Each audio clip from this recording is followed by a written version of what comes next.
Good morning बच्चों, मैं अफसर खान गुरुकुल विद्यापीठ से।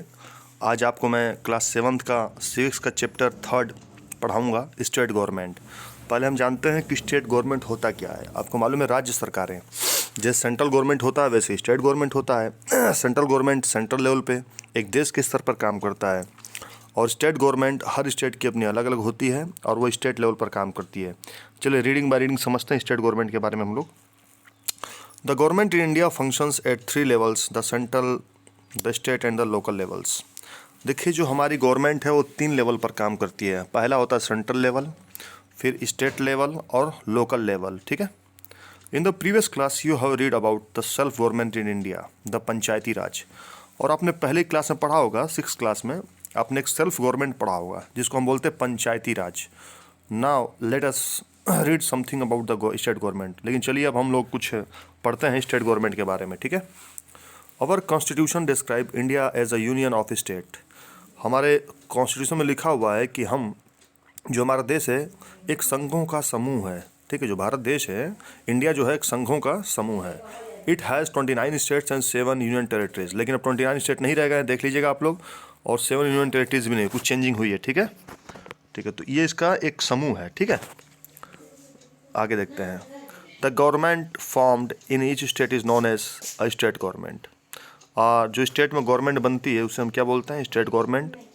The legislature, executive and the judiciary with clearly defined functions comprise the essential structure of the government.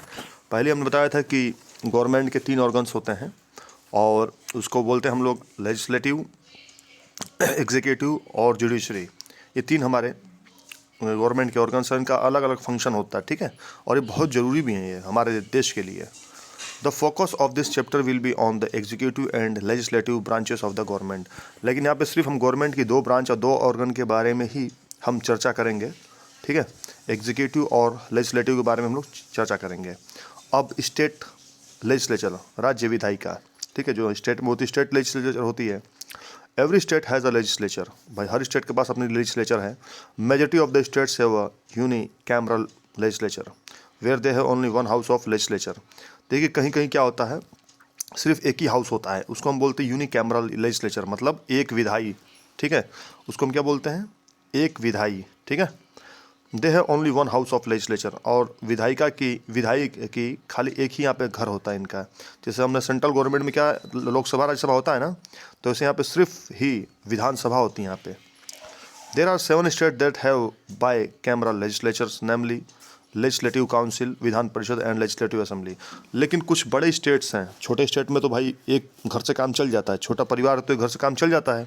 लेकिन जो बड़े स्टेट हैं, वैसे 7 स्टेट है जहाँ पे 2 घर हैं, जिसको हम बोलते हैं लेजिस्लेटिव काउंसिल और लेजिस्लेटिव असेंबली। फर्स्ट वन हम बात करें कि लेजिस्लेटिव काउंसिल की।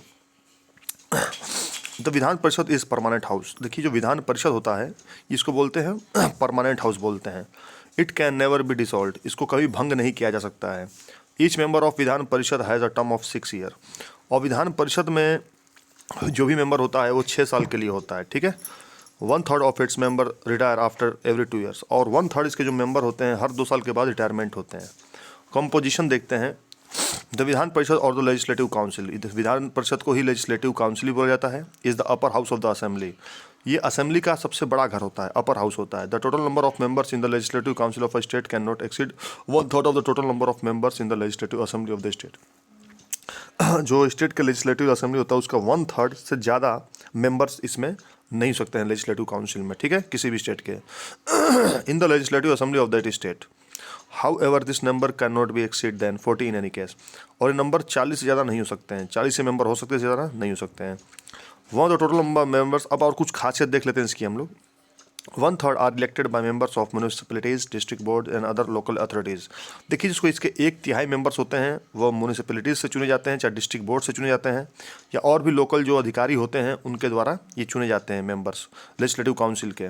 और 1/12 are eligible by are elected by eligible teachers. और जो 1/12 होते हैं, जो 12वां हिस्सा होता है इसका, वो इसके जो नामी ग्रामी टीचर होते हैं प्रदेश के अंदर वो चुने जाते हैं। ठीक है, 1/3 are elected by members of legislative assembly.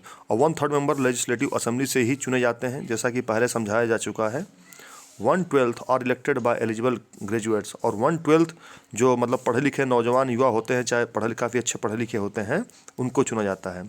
The remainder are nominated by the governor from amongst person having special knowledge और practical experience in the field of literature, science, art, social service.